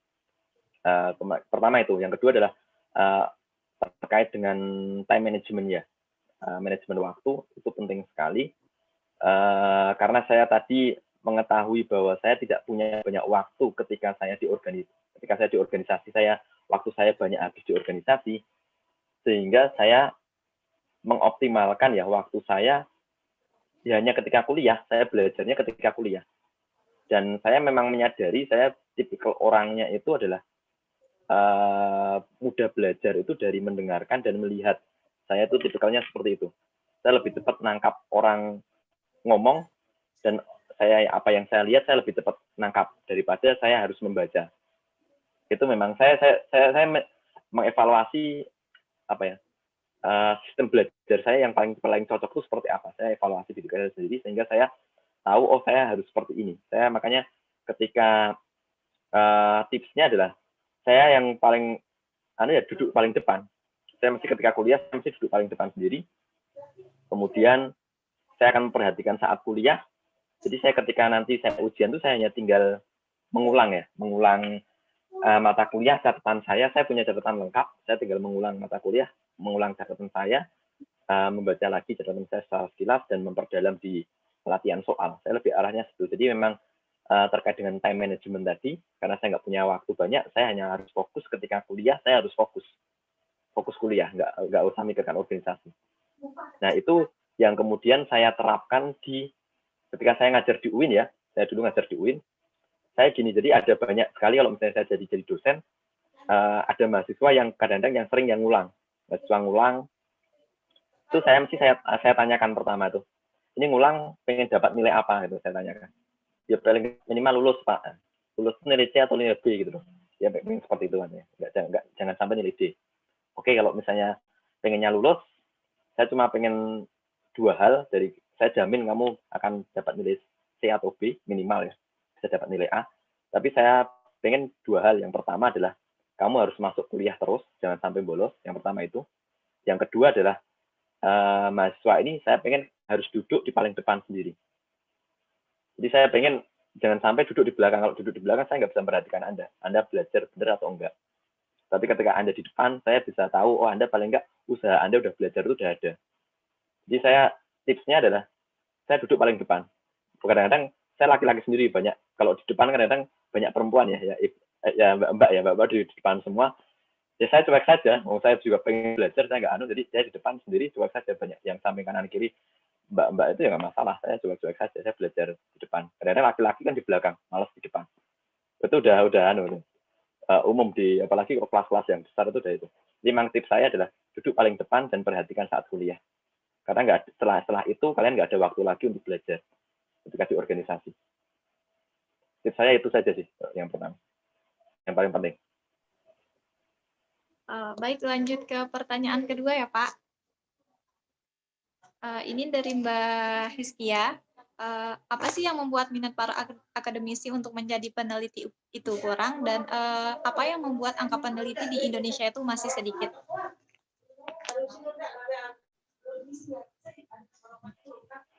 Kalau saya sih mengatakan jadi gini, peneliti itu ada dua ya. Peneliti itu bisa profesi, seperti saya itu profesi ya, profesinya sebagai peneliti. Ada juga yang memang bukan profesinya peneliti, tetapi sudah jiwanya peneliti. Jadi yang saya tekankan di sini, mungkin adik-adik di sini tidak harus jadi peneliti seperti saya di LIPI ya, atau di kementerian ya. Tidak harus jadi peneliti. Tetapi jiwa-jiwa penelitian adik-adik di sini itu sudah mengakar kuat gitu. Sehingga ketika adik-adik berwira swasta ya, mau mengembangkan produk, itu sudah didasari dari penelitian yang kuat. Ketika didasari dari penelitian, itu nanti insya Allah hasilnya akan bagus. Jadi kalau misalnya ditanyakan yang menghambat akademisi ya untuk menjadi peneliti kurang, itu saya pikir ini kan menjadi peneliti itu bukan suatu paksaan ya, memang itu passion sih, minat. Kalau misalnya orang yang nggak senang meneliti dipaksakan untuk meneliti ya nggak bisa gitu. Tapi itu memang minat, memang. Jadi di sini saya ya mengajak adik-adik sini untuk berminat menjadi peneliti. Jadi peneliti itu ya sebenarnya enak gitu loh, enak saja gitu loh. Kita bisa jalan-jalan ke luar negeri kalau senangnya ya, jalan-jalan ke luar negeri. Kemudian kita banyak ketemu orang, banyak punya penemuan-penemuan baru, yang itu penemuan itu bisa dimanfaatkan orang, itu udah senang sekali. Itu memang ya passion, panggilan ya. Kemudian kalau buat angka peneliti di Indonesia masih sangat sedikit, nah itu ya memang kita memang diajarkan memang dari awal ya, itu mungkin sebagai pegawai ya, pegawai itu dalam artian enakan itu di kantor sudah ngikutin yang sudah ada dan seterusnya. Tetapi karena cost untuk R&D itu apa ya, cukup mahal gitu saya katakan. Tetapi produk yang dihasilkan akan setimbang. Yang mungkin orang itu banyak yang malas itu adalah mengeluarkan biaya di awal untuk melakukan penelitian, walaupun itu saya katakan penelitiannya sangat dasar sekali. Itu pada rata-rata pada malas di situ. Jadi biaya dulu. Kadang-kadang kalau udah ditodong ini harus diteliti dengan baik seperti ini, udah pada mundur dulu gitu loh. Tetapi ketika penelitian ini jalan, insya Allah produk ini akan sangat kuat sekali di pasaran, dan itu banyak hal yang baru itu. Jadi memang kalau yang kurang ya memang dari awal kita memang tidak teredukasi untuk senang melakukan penelitian. Padahal dari kecil itu kita sudah punya insting untuk melakukan penelitian loh. Jadi kalau misalnya adik-adik itu misalnya secara tidak sengaja ya, bayi itu mulai belajar mengenal bau, mengenal suara, kemudian mengenal bentuk, itu sudah salah satu hal penelitian. Jadi sebenarnya penelitian itu sudah ada di jiwa kita, cuma memang kita itu mau melakukan atau enggak. Dan itu yang harus dipupuk gitu loh.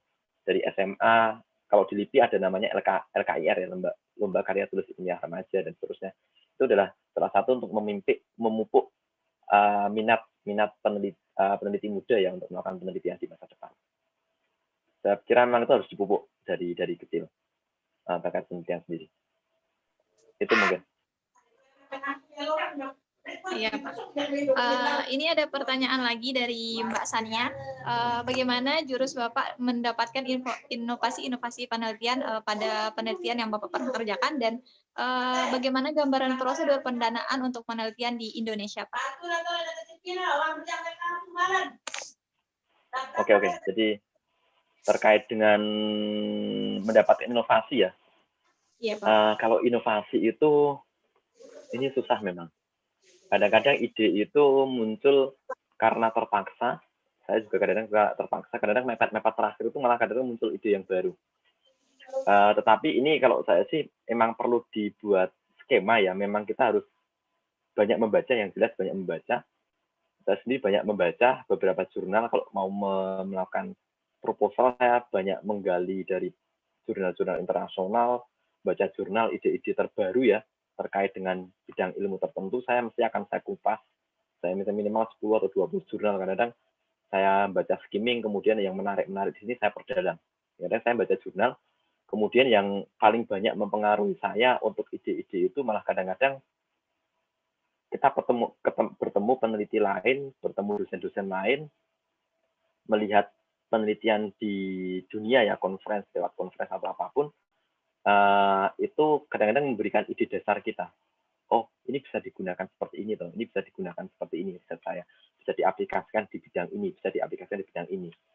Itu karena kita sering berinteraksi tadi, berinteraksi dengan orang, banyak membaca, banyak melihat, ya apapun, dan kemudian banyak melihat apa ya, masalah di sekitar kita, itu juga termasuk munculnya inovasi dari masalah yang ada di sekitar kita juga. Jadi inovasi itu bisa datang dari manapun.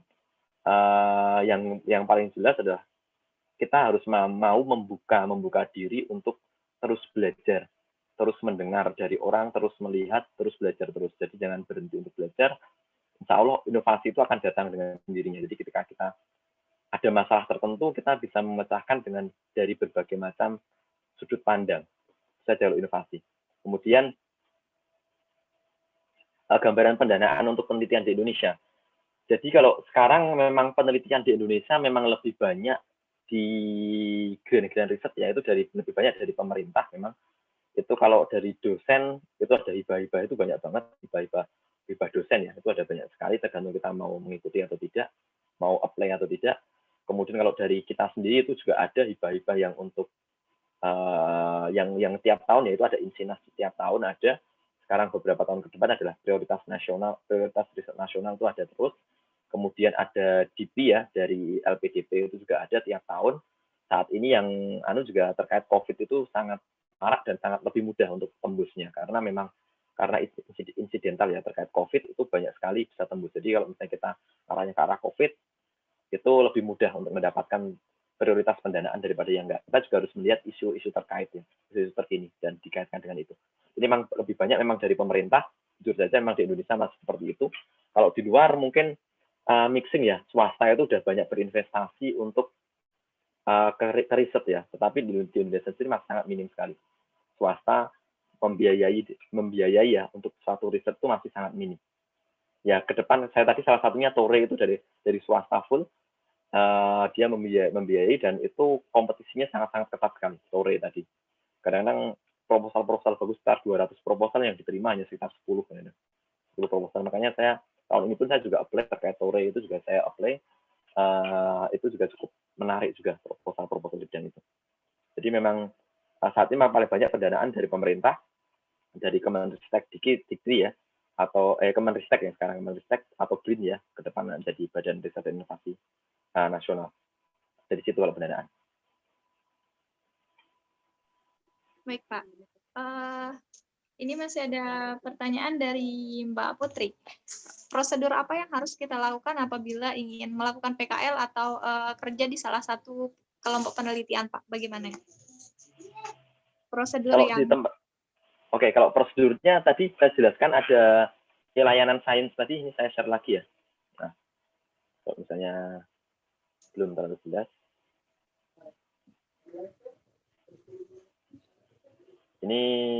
Ini Elsa ini bisa mengakses di website ini untuk di LIPI ya, elayanscience.lipi.go.id. Nanti di situ membuat akun masing-masing ya. Baru kemudian nanti mengajukan layanan. Layanannya nanti milih PKL ataupun skripsi di satuan kerja di seluruh di LIPI ya. Di LIPI mana misalnya? Di LIPI yang Jogja, BPTB LIPI, atau mau di LIPI yang di Cibinong, di bioteknologi, biologi, limnologi, dan seterusnya. Bisa apply langsung lewat melalui website ini.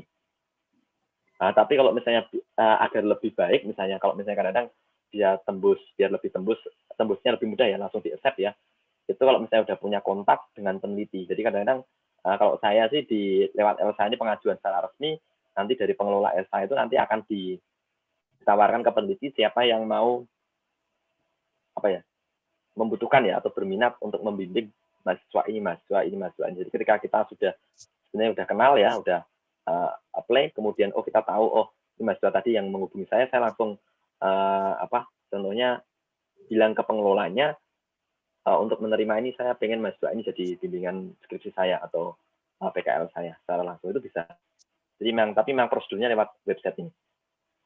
Berarti ELSA ini bisa diakses untuk semua orang ya Pak? Iya, untuk seluruhnya, ini untuk umum. Jadi termasuk analisis pun lewat ini semua.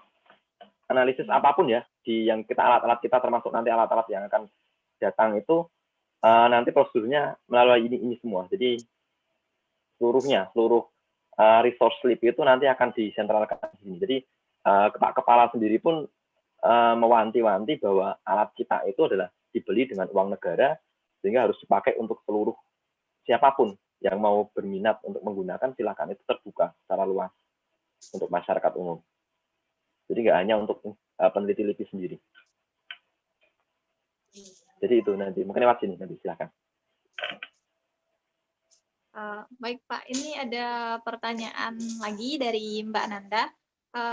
Boleh diceritakan tidak Pak, bagaimana cara Bapak menemukan ide penelitian, dan apakah LIPI juga ada riset mengenai pupuk organik dan limbah Pak? Terima kasih. Oke ya, kalau terkait dengan menemukan ide penelitian, kadang-kadang saya sih mengidentifikasi dari masalah sih, memang itu masalah itu yang harus kita, kalau di latar belakang kan ada masalah dulu. Jadi masalah ini, atau kadang-kadang saya balik sih, saya kadang-kadang kalau nggak dari masalah yang mau kita pecahkan, bidangnya apa yang mau kita tembak, contohnya ya, kita punya masalah COVID. Dari sudut pandang bidang saya, apa yang bisa saya kontribusikan untuk memecahkan COVID ini, misalnya SARS-CoV ini ya, SARS-CoV-2 ini. Itu apa dari bidang saya? Misalnya saya di bidang kimia, saya bisa membuat disinfektan contohnya, atau saya bisa membuat material yang itu tidak bisa ditembus oleh virus, misalnya. Saya bisa membuat masker dengan bahan baku yang seperti apa, contohnya saya bidang kimia ya. Itu bisa didasarkan dari masalah dulu, itu yang pertama, dari masalah. Kalau yang kedua, bisa juga didasarkan dari apa yang sudah kita kerjakan, track record, kadang-kadang track record sendiri. Karena juga saya pilah-pilah, saya risetnya itu banyak ke arah modifikasi biopolimer. Ketika sekarang ini ada prioritas riset nasional terkait dengan pengemasan, saya belokkan biopolimernya itu tidak untuk nanomaterial, tetapi saya belokkan ke arah kemasan. Itu saya bisa jadi seperti itu. Saya juga tidak terlalu saklek, kadang-kadang untuk mendapatkan pendanaan riset itu kita tidak bisa langsung sesuai dengan bidang kita terus, tetapi kita mengikuti apa yang menjadi role aturan yang ada di situ. Kadang-kadang seperti itu, tetapi bidang yang saya tekuni tetap akan saya jalankan di bawah untuk preliminary ya. Jadi kadang-kadang saya punya risetnya gini, saya punya riset terkait kemasan ya. Ini yang menjadi pokok risetnya dulu, tetapi saya punya side riset sampingan ya, riset sampingan terkait dengan bidang-bidang tertentu, itu saya ambilkan dana dari riset yang utama ini. Tetapi jadi dua-duanya itu tetap bisa jalan, dua riset tadi. Jadi riset yang menjadi interest saya, keinginan saya itu tetap jalan, tetapi saya nyarinya dana itu dari proposal ini tadi, proposal A atau proposal B. Saya nyari dananya dari situ. Ketika saya punya dana itu, saya bisa mengerjakan mencari bahan kimia, analisis, dan seterusnya, saya bisa mengerjakan semua. Tetap dua-duanya saya bisa jalan. Saya biasanya seperti itu. Jadi dari masalah, atau kalau enggak dari yang risetnya ini temanya apa toh, saya mengikuti itu aja dulu, yang sesuai dengan bidang saya. Kadang-kadang dua pendekatan itu yang saya kerjakan. Kemudian yang terkait dengan pupuk organik, itu banyak dikerjakan di pusat penelitian biologi LIPI yang ada di Cibinong. Di tempat kita sendiri yang di Jogja nggak fokus ke sana. Di Cibinong itu ada mereka banyak, saya kebetulan ada teman dekat juga kerja di sana. Itu beliau meneliti terkait dengan mikroba dan senyawa aktif yang dirilis dari mikroba ini ya. terkait simbiosis dengan akar-akar pada tanaman. Itu juga banyak diteliti di sana, di biologi khususnya. Mikrobanya apa, kemudian pembuatan pupuknya seperti apa, diteliti di sana. Jadi nanti bisa kontak dengan peneliti di Pusat Penelitian Biologi LIPI yang ada di Cibinong terkait dengan pupuk organik dari limbah ataupun dan seterusnya. Itu udah banyak diteliti juga. Itu, Mbak. Baik, Pak. Ini pertanyaan dari Mbak Sania lagi. Seumpama ingin bekerja di LIPI, apakah ada ketentuan utamanya, Pak, dan apa saja? Kalau terkait bekerja di LIPI, ini saya juga belum tahu ya, karena LIPI sendiri mungkin di tahun depan atau tahun depannya lagi, itu akan dilebur seluruh lembaga penelitian di Indonesia. Mungkin adik-adik sudah tahu ya, info terkait ini ada nanti namanya Badan Riset dan Inovasi Nasional, BRIN ya. Pernah dengar kan? Mungkin. Itu nanti akan ada terjadi penggabungan seluruh lembaga riset di Indonesia, baik nanti dari kementerian, BPPT, LIPI, itu nanti akan dijadikan satu semua. Jadi satu lembaga riset besar ya di Indonesia. Kalau saat ini ya, kalau ke depan saya kurang tahu kebijakannya seperti apa. Kalau yang setahu saya saat ini LIPI itu tahun ini itu penerimaan peneliti itu minimal S3 saat ini. Saat ini, kalau saya waktu saya masuk minimal S2, tidak ada yang S1 lagi. Jadi minimal S2, saat ini naik lagi jadi S3. Itu agak berat juga, jadi S3 minimal masuk LIPI. Jadi nanti langsung 3C, peneliti media nanti langsung. Jadi langsung penelitinya, jadi itu kalau saat ini memang seperti itu yang LIPI. Tetapi kalau ke depan di Departemen Kementerian Pertanian ataupun di yang lain mungkin masih ada yang menerima S1, menerima S2 mungkin masih ada.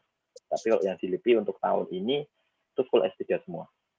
Saat ini saya cuma bisa ngomong kayak gitu. Tapi kalau terkait dengan kebijakan nanti tergantung formasi pusat nanti. Jadi pimpinan yang akan menentukan apa betul S1, S2 atau S3 itu tergantung pimpinannya. Itu ya tadi, atau yang ada yang kurang ya? Ketentuan utamanya itu paling yaitu ijazah sih paling enggak, pendidikan paling itu. Kemudian nanti ketika wawancara pengalaman penelitian, kemudian nanti yang selanjutnya adalah bahasa Inggris, itu penting. Kemudian yang terakhir nanti terkait dengan skill adalah terkait organisasi, itu juga akan diperhitungkan. Tapi yang paling penting adalah terkait dengan pendidikan, nanti IP, risetnya seperti apa, kemudian tadi pengalaman ya, publikasi, bahasa Inggris, dan yang terakhir organisasi. Itu yang perlu diperhatikan. Nah, itu ada pertanyaan lagi? Iya, ini sepertinya pertanyaan sudah habis Pak pertanyaannya dari Mbak Sania. Pertanyaan terakhir, saya mendapatkan kesimpulan dari pemaparan materi Bapak tadi. Yang terpenting adalah bagaimana kita bisa menyeimbangi antara organisasi dan akademik, dan kita bisa menemukan passion kita sendiri, terus bisa merancang kehidupan, bisa mengevaluasi diri menjadi lebih baik lagi. Dan menjadi seorang peneliti itu tidak mudah ternyata, dan harus tetap melakukan penelitian dengan baik. Baik, terima kasih Pak Musli atas penyampaian materinya. Dan Bapak atau Ibu dan teman-teman semua, terima kasih sudah menyempatkan diri hadir pada forum kuliah tamu pada sore hari ini. Dan sekian dari saya. Terima kasih. Assalamualaikum warahmatullahi wabarakatuh. Waalaikumsalam warahmatullahi wabarakatuh. Terima kasih sekali. Terima kasih, Pak.